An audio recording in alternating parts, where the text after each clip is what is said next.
है कि जब भी बड़े मुमालिक के दरमियान हालात और मामलात ख़राब होते हैं तो उसका फ़ायदा इंडिया को होता है। अभी भी जैसे खबरें निकलकर सामने आ रही हैं कि यूएस ने इंडिया, पाकिस्तान और चाइना समेत कई मुमालिक के ऊपर भारी भरकम टैरिफ लगा दिया है, तो इसका फ़ायदा अब इंडिया को होने जा रहा है। जितने भी बड़े बड़े टेक जाइंट्स हैं, सैमसंग, एप्पल, वो अपने मैन्युफैक्चरिंग प्लांट इंडिया शिफ्ट कर रहे हैं। जब ये कंपनीज अपनी फैक्ट्रियां इंडिया शिफ्ट करेंगी तो इंडिया के लोगों को रोज़गार के मौके मिलेंगे, उन्हें स्किल और टेक्नोलॉजी सीखने को मिलेगा, इंडिया की एक्सपोर्ट में इजाफा होगा और इंडिया जो है वो ग्लोबल मैन्युफैक्चरिंग हब कंसीडर किया जाएगा। इसी बात करेंगे आज की इस वीडियो में, तो आइए चलिए हमारे साथ। वो खुद तो कुल्हाड़ी मार ही रहे हैं। बेसिकली पहले तो अमेरिकन ही एडवोकेसी की थी कि फ्री मार्केट की, कि सारे जो ममालिक हैं वो इवन थर्ड वर्ल्ड कंट्रीज़ को भी उन्होंने कहा था कि हम फ्री मार्केट पॉलिसीज़ अपनाएंगे। बट अब जो वो टैरिफ वाली पॉलिसी लेकर आए हैं तो ये अपनी ही उसी पॉलिसी को नेगेट भी कर रहे हैं। मगर वो क्या कहते हैं ना कि किसी दुश्मन के चक्कर में वो बंदा बावला नहीं हो जाता। तो अमेरिका इस चक्कर में बावला हो गया। मगर हमें खुशी इस बात की है कि हमारे खित्ते में जो है वो एक नया दौर शुरू होने जा रहा है। इंडिया देखिए हमारा पड़ोसी है और इंडिया जब खुशहाल होगा तो ज़ाहिर सी बात अगला फिर पड़ोस पाकिस्तान ही होगा। अगर हम अच्छे हालात कर लेते हैं, अगर हम इस पावर डायनामिक्स को समझने की कोशिश करते हैं तो ऑब्वियसली हमारे लिए, देखिए इंडिया पे अगर टैरिफ कम है तो पाकिस्तान पे भी तो कम है। तो करना क्या है कि पाकिस्तान भी अपने हालात अच्छे करे, यहाँ पे पीस जो है वो लेकर आए। तो यही जो इतनी बड़ी बड़ी कंपनियाँ इंडिया जा रही हैं, चूँकि चाइना पे तो इतना ज़्यादा टैरिफ लग गया कि अगर वो वहाँ पर अपने प्लांट्स लगाएंगे तो वो पागल हैं कि वो अमेरिका मंगवाएंगे तो फिर इतना जो है वो टैक्स भी पे करेंगे। अब तो चाइना ने कह दिया है कि भी हम भी 84% टैरिफ जो है वो यूएस के ऊपर जो है इम्पोज करने जा रहे हैं। ऐसे तो फिर ऐसे ही सही। देखिए अब ऑब्वियसली ये ट्रेड वार बड़ी पुरानी मशहूर है कि पिछली दफ़ा भी जब ट्रम्प साहब आए थे तो उन्हें मसला था कि जी चाइना को हमने किसी न किसी तरह रोकना है। क्योंकि चाइना जो है वो एक बहुत बड़ी मैन्युफैक्चरिंग पावर बन के आई है और बहुत कम दौरानी में आई है और उसने अमेरिका को जो है वो चैलेंज किया है। और अमेरिका को कि वो तो पूरी दुनिया में एक अपनी वार इकॉनमी को लेकर चलता है, इधर से भी लड़ाई करवाई, उधर से भी लड़ाई करवाई, दोनों को जो है वो अपना असला दिया और कमाई की। लेकिन चाइना एक फ्रेंडली इन्वायरमेंट लेकर आया था तो जिसकी वजह से दुनिया उसकी तरफ मुतवज्जो हुई। अब अमेरिका ये जो हरकत कर रहा है ये अपने ही पाँव पे कुल्हाड़ी मार रहा है। इतनी देखिए ना, इस दुनिया में आप इकनॉमिक्स के बगैर नहीं जी सकते। अब कोई वो वक्त नहीं है कि ये फौजें लेकर चढ़ दौड़ेंगे एक दूसरे के ऊपर और फतह करेंगे। अब फतह करने का यही तरीका है कि आप ज़्यादा से ज़्यादा मैन्युफैक्चरिंग करें, ज़्यादा से ज़्यादा ट्रेड करें। मौशियत की जंग है, ट्रेड की वॉर है ये। बिल्कुल। और ट्रम्प साहब जो हैं हमें समझ नहीं आती है, शायद हमें ये भी लगता है कि भाई साहब वो तो सदर हैं, लेकिन हो सकता है उस बंदे से भी जो है वो कुछ ना कुछ जो है ऐसे लूप होल्स आ जाते हैं कि जो अपने मुल्क के लिए नुकसानदेह साबित हो सकते हैं। उन्हें मेरे ख्याल में ठंडे दिमाग के साथ सोचना चाहिए। इंडिया के लिए तो अच्छा हो रहा है। हाँ। उसके लिए तो यूँ समझे कि वो बाराने रहमत आ गई है कि चले इन दो बड़ों की टसल में इंडिया जो है वो अगली नई पावर। सही होता है इंडिया के लिए हमेशा, जब दो मुल्कों की आपसी लड़ाई होती है तो उसका फायदा इंडिया को होता है। आप देखें कि यूक्रेन और रशिया की वॉर में फायदा किसका हुआ? इंडिया का, क्योंकि इंडिया ने रशिया से बहुत ज़्यादा खाम तेल खरीदा। अब आप देखें कि अब यहाँ पे जो है टैरिफ से बचने के लिए जितने भी मैन्युफैक्चरिंग प्लांट्स हैं, सैमसंग की बात करें, एप्पल की बात करें, आप देखें पहले भी एप्पल ने अपने 2 आउटलेट जो हैं, अपनी 2 फ्रेंचाइजीज जो हैं वो इंडिया के अंदर खोली हुई थी। अब वो देखें कि उन्होंने कहा कि हम पूरा का पूरा आईफोन जो है वो मैन्युफैक्चर करेंगे इंडिया के अंदर, मेड इन इंडिया। मतलब शायद अमेरिका चाह रहा था कि हम मेड इन इंडिया पर रोक लगा देंगे टैरिफ के बाद, लेकिन मेड इन इंडिया तो मजीद मेरा ख्याल है ग्रो करने को तैयार है। वो चूंकि उधर टैरिफ बढ़ा दिए चाइना पे, उनको भी समझ नहीं आ रही। और इंडिया का जो खिता है ना वो शुरू से ही ब्लेस्ड है।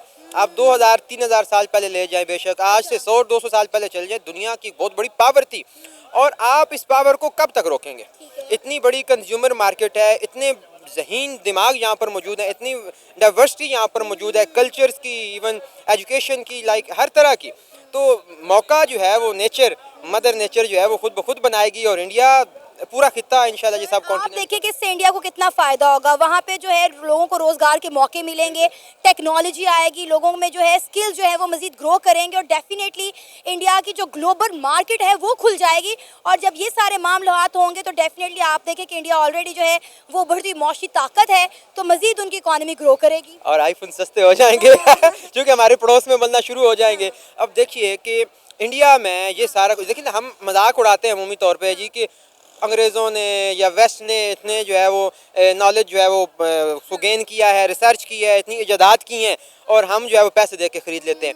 अब इंडिया अगर बड़ी मुईशत बनेगी, इंडिया जो है वो जंग से भागेगा। लेकिन सर देखिए हमें क्या फायदा, बार बार ये कह रहे हैं कि हमारा हमसाया मुल्क तरक्की करेगा तो हमें फायदा, हमें कैसे होगा, हमें तो इंडिया मुंह भी नहीं लगाता। मैं उसी की तरफ आ रहा हूँ कि जब इंडिया को समझ आ जाएगी कि इतनी बड़ी इकॉनमी वो बन चुकी है कि दुनिया को जो है वो लीड कर रही है, तो फिर पाकिस्तान को भी जो है वो समझना पड़ेगा कि यार अपने पड़ोसी से अच्छे ताल्लुकात बनवाएं। तो बजाय जो चीज़ें आपने यूरोप से मंगवानी है, रशिया से या उधर से अमेरिका से मंगवानी है या साउथ अमेरिका से मंगवानी, तो आप ये वाघा बॉर्डर से मंगवा लें। और प्याज तो हम मंगा नहीं पा रहे, हम वाया दुबई मंगवाते हैं, आप आईफोन के ख्वाब देख रहे हैं। लगता है कि आने वाले कुछ अरसे में हालात बेहतर होंगे, ये तो होने ही हैं, ये मुकद्दर है, इस खित्ते का मुकद्दर है। ये खित्ता मैं नहीं समझता कि इंडिया और पाकिस्तान को अलग खित्ता है, एक ही खित्ता है ना, इंडस वैली से है। तो इंडस वैली ने पहले भी बहुत बड़ा बूस्ट देखा है, कि 5000 साल पहले जब वो इंडस वैली सिविलाइजेशन तबाह हुई तो कहते हैं जी कि हर 5000 साल 10,000 साल बाद एक बूम आता है और फिर उसने सोसाइटी ने जवाल पजीर होना है। तो अभी इंडिया और पाकिस्तान ने मिलकर इकट्ठे जो है वो अरूज देखना है। चलें, पाकिस्तान फिलहाल ठहर भी जाए, लेकिन इंडिया जो है वो आगे जा रहा है। हमें खुशी इस बात की है कि अगर आपके पड़ोसी ताकतवर होंगे, माशी तौर पे मजबूत होंगे, आपके लिए मसला नहीं होगा। सर आपको पता है अभी चाइना पे जो 104% टैरिफ लगाया गया है अमेरिका की जानिब से, उन्होंने भी इंडिया की मदद मांग ली है। उन्होंने कहा है कि इस ट्रेड वॉर में इंडिया के प्राइम मिनिस्टर नरेंद्र मोदी और वर्ल्ड लीडर जो है वो हमारा साथ दें, हमें यकमुश्त होकर जो है इसके खिलाफ लड़ना पड़ेगा। बिल्कुल, वो ऑब्वियसली देखिए ना, अब जब उस पर 104% आप टैरिफ लगाएंगे और इधर आपके साथ ही बिल्कुल पड़ोस में 26% है, तो वो कहेगा कि भाई यही इंडस्ट्री आप इधर लगा लें और हमें ये टैरिफ से जान छूट जाएगी। भला क्या होगा कि इंडिया में मुस्तकिल तौर पे इंडस्ट्री लग जाएगी। वहाँ की जो गुर्बत, चाइना ने तो अपनी जो गुर्बत से नीचे आवाम जी रही थी उनको उठा लिया। अब इंडिया की बारी है कि इंडिया ने दुनिया में अपना नाम बना लिया, चांद पे मिशन भेज लिए, तरक्की कर ली, क्रिकेट में भी आगे चले गए, फिल्म में भी चले गए। अब वो गुर्बत से उठाने का समय आ गया है कि अब वो जो हम ताना देते ना कि उनके पास तो टॉयलेट्स ही नहीं है, तो भाई जब ये सारा कुछ सारी दुनिया मरकज़ बना के इंडिया में आएगी तो उनको तो रोज़गार मिलेंगे, टॉयलेट्स पर आप देखेंगे कि बांग्लादेश के जब हालात ख़राब हुए हैं तो वहाँ से सारी टेक्सटाइल इंडस्ट्री कहाँ मूव की है। बिल्कुल ऐसी है। और वो जब इवन बांग्लादेश में कुछ अर्सा पहले हालात ज़्यादा ख़राब हो गए थे तो वो लोग भी इंडिया ही आए थे। सर इंडिया ने बांग्लादेश को वार्न किया था कि हम 101 दिनों के अंदर अंदर आपको करके दिखाएंगे, तमाम टेक्सटाइल इंडस्ट्री जो है आपकी इंडिया शिफ्ट करके दिखाएंगे और इंडिया को टेक्सटाइल इंडस्ट्री का हब बना के दिखाएंगे। आप देखें कि जब से इंडिया और बांग्लादेश के दरमियान मामला ख़राब है उसका फ़ायदा भी इंडिया को ही हुआ है। वही बात मैंने वैसे नहीं की कि इंडिया एक ब्लेस्ड लैंड है और फिर उनके पास एक विजनरी लीडर है और उनकी कौम को भी शऊर आ गया है कि together we can excel together. हमें कब आएगा शऊर? समय सिखाएगा, वक्त आएगा। आवाम को शऊर आ रहा है, लोगों को समझ लग रही है कि हम अपने पड़ोसियों के साथ कब तक जो है वो मामलात ख़राब करके रह सकते हैं। कभी ना कभी तो हमें एक साथ मिलना ही होगा। देखिए कितनी सहूलत है कि हम वाघा बॉर्डर से सारी चीज़ें मंगवा लें। तो उम्मीद है ट्रेड होती थी पहले। आप देखें कि 2019 में जब इंडिया के प्राइम मिनिस्टर नरेंद्र मोदी ने कश्मीर से आर्टिकल 375 रिमूव किया, उसके बाद जब पाकिस्तान के उस वक्त के हालिया प्राइम मिनिस्टर थे इमरान खान साहब, उन्होंने अपने दौरे हुकूमत में जो इस पर एक्शन लिया था और चलती चलाती ट्रेड दोनों मुल्कों के दरमियान बंद कर दी थी। समझौता एक्सप्रेस चलती थी, वहाँ से प्याज, टमाटर, अदरक, लहसुन, कितनी सब्जियाँ आती थी। अभी भी आप देखें एक तरफ हम कह रहे हैं कि इंडिया हमारे मुल्क के अंदर दहशतगर्दी करवा रहा है, दूसरी तरफ हम इंडिया से जो है वो टनों के हिसाब से चीनी इम्पोर्ट भी कर रहे हैं। देखिए उस वक़्त जो मामलात थे कश्मीर वाले वाक़े को मेरे ख्याल में छोड़ देना चाहिए। ठीक है, चलें, आप सिक्योरिटी मामलात लेके चलें, लेकिन उसके साथ मुतवाज़ी तौर पे आप अपने माशी हालात को देखें। आपको जो चीज़ें बाहर से महंगे दामों मंगवानी पड़ी हैं, आप कुछ ना कुछ उनके साथ कंप्रोमाइज़ करके वो चीज़ें सस्ते दामों मंगवा सकते हैं। आप देखिए ना, मेरे पास अगर 1 लाख रुपये है और मुझे आपको जो है वो मिसाल के तौर पर आवाम समझ के देना है तो मैं दूंगा, तो वो तो इजी है। अगर मुझे किसी से मांग के देना पड़ेगा वो तो मुश्किल है। तो हमारे पास जब लोग मौजूद हैं, उनके पास सारा कुछ है, तो हम अगर वहाँ से इंपोर्ट करेंगे तो हमारा ही फ़ायदा है। फिर आपने बात की कि इमरान खान साहब की, और उससे पहले भी हालात अच्छे थे कि मोदी साहब खुद पाकिस्तान आए। जनरल बाजवा साहब ने भी ख्वाहिश का इजहार किया था। ये देखिए कि सीज़ फायर जो है वो करवाई गई है और अभी तक वो चल रही है। ये जनरल बाजवा साहब की ही जो है उस वक्त काविश थी और उनकी ख्वाहिश थी कि ये जो ट्रेड है दोबारा बहाल हो। मगर फिर बाद में कुछ ऐसे वाक़यात हो जाते हैं जहाँ इतनी खुशकिस्मती हो, वहाँ बदकिस्मती की भी देखें कि पाकिस्तान को छोड़ के जितने भी इस्लामिक कंट्रीज़ हैं उनकी इंडिया के साथ ट्रेड हो रही है। अभी जो दुबई के क्राउन प्रिंस हैं वो इंडिया विजिट पर गए हुए हैं, ये कोई छोटी बात है। पिछले दिनों जो है दुबई के अंदर एक बहुत बड़े हिंदू मंदिर का इफ्तिताह किया गया।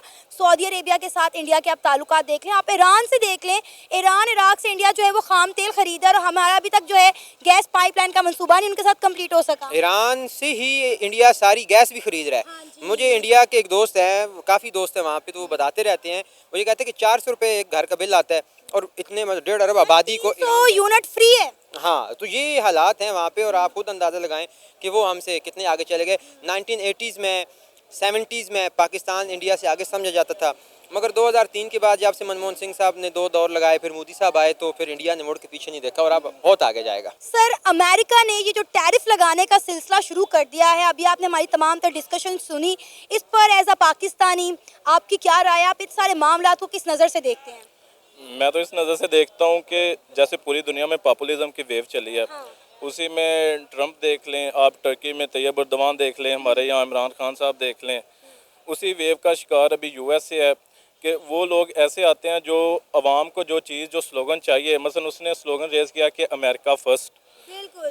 तो उस स्लोगन में उसने इंपोर्ट्स पे टैरिफ तो लगा दिए हैं, लेकिन उसे इस चीज़ का अंदाज़ा नहीं कि इससे कार्टेलाइजेशन है वो बढ़ेगी।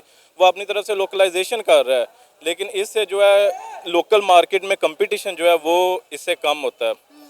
और इसका दूसरी तरफ यह है कि जिन लोगों का इंपोर्ट्स के रिलेटेड अमेरिका में रोज़गार मुंसलिक है वो इससे ख़तरे में आएगा। और दूसरा, पाकिस्तान के लिए तो इसमें फ़ायदा है कि अगर चाइना पे टैरिफ लगे हैं तो पाकिस्तान को चाहिए कि अभी कम्पीट करे, जो चीज़ें चाइना एक्सपोर्ट करता था पाकिस्तान, लेकिन हम तो करेंगे नहीं ना, हम में इतनी कैपेसिटी है, तो उस गैप को ज़ाहिर बात है कि इंडिया फिल करेगा। कर रहा है। आप देखें ना कि जितने मैन्युफैक्चरिंग के बड़े बड़े जाइंट्स थे, एप्पल की बात करें, सैमसंग की बात करें, जितने भी टेक जाइंट्स हैं वो सारे इंडिया शिफ्ट हो रहे हैं। अब आप देखें कि इससे इंडिया में टेक्नोलॉजी जो है वो कितनी ग्रो करेगी, बूस्ट करेगी, वहाँ के लोगों को मजीद जो है वो स्किल सीखने का मौका मिलेगा। आप देखें कि कितना फ़ायदा होने वाला है इंडिया का। जी जी बिल्कुल, बहुत अच्छी बात है, इंडिया का फ़ायदा होने वाला है और इससे पाकिस्तान को भी मैक्सिमम जो है ना वो फ़ायदा लेना चाहिए, जो कि हम बदकिस्मती से नहीं ले सकेंगे, क्योंकि हमारा यहाँ पे इंडस्ट्रियलाइजेशन या एक्सपोर्ट्स या R&D रिसर्च एंड डेवलपमेंट के रिलेटेड हमारा कोई फोकस नहीं है, हमारा एक्सपोर्ट्स को बढ़ाने के रिलेटेड कोई फोकस नहीं है। हमारा बस लोकल जो डिस्प्यूट्स हैं, इश्यूज़ हैं, जो नॉन इश्यूज़ हैं, उनको इश्यूज़ बना के हम यहाँ पे सिर्फ सारा काम कर रहे आप हैं। देखें कि दुनिया कहाँ से कहाँ पहुँच गई है टेक्नोलॉजी में, और हम अभी भी 4G और 2G के बीच में फंसे हुए हैं। मैंने कहा आप थोड़ा सा पहाड़ों पे चले जाएं तो आपका ई आता है, जी तो आता ही नहीं जी जी नहीं बिल्कुल ऐसे ही है। टेक पे हमें काम करना चाहिए जैसे इंडिया ने किया।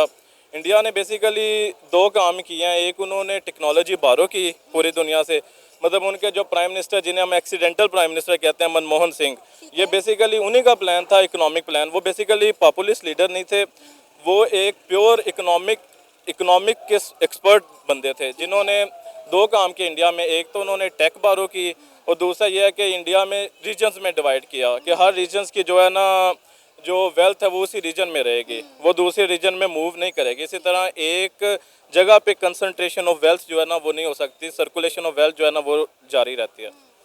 तो इसी तरह हमें भी चाहिए, पाकिस्तान को भी चाहिए कि अपनी इकोनॉमी पे, अपनी एक्सपोर्ट्स पे तवज्जो दे। लेकिन वो तो सर तब तक नहीं होगा जब तक हम अपनी नेबर कंट्री के साथ ताल्लुकात बेहतर नहीं करेंगे। वर्ल्ड बैंक का कहना है कि पाकिस्तान अपने हमसाय ममालिक से बहुत पीछे रह गया है, अपने हमसायों से बहुत पीछे रह गया मौशत की इस दौड़ के अंदर। इवन के मैं कहती हूँ कि शायद हम एक बदकिस्मत तरीन कौम है कि हमारे किसी नेबर के साथ नहीं बनती। आप अफगानिस्तान के साथ देख लें, आप ईरान के साथ देख लें, आप इंडिया के साथ देख लें, हमें इन सब के बॉर्डर लगते हैं जिसका हम बहुत फ़ायदा उठा सकते हैं, लेकिन हमारी किसी के साथ ट्रेड ही नहीं हो रही है। बिल्कुल ऐसे ही है। आप देखें अभी हमें ये समझने की ज़रूरत है, अभी जो है ना अकेला मुल्क तरक्की नहीं करता, अभी रीजन्स जो है ना वो तरक्की करते हैं।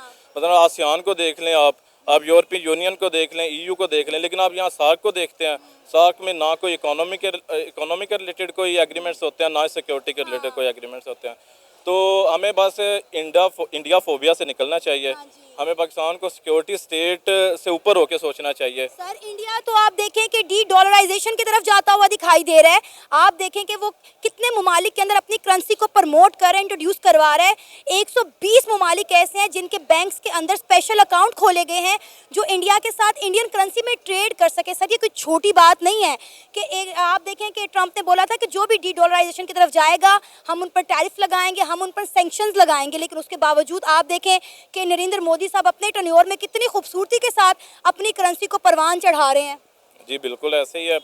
वो बेसिकली वो करते हैं कि जो उनके इंटरेस्ट में है, जो मतलब उनके अपने लोगों के इंटरेस्ट में, अपने मुल्क के इंटरेस्ट में है, तो हम यहाँ पे वो करते हैं जो हमारी एलीट के इंटरेस्ट में है, जो हमारे लोगों के इंटरेस्ट में नहीं है।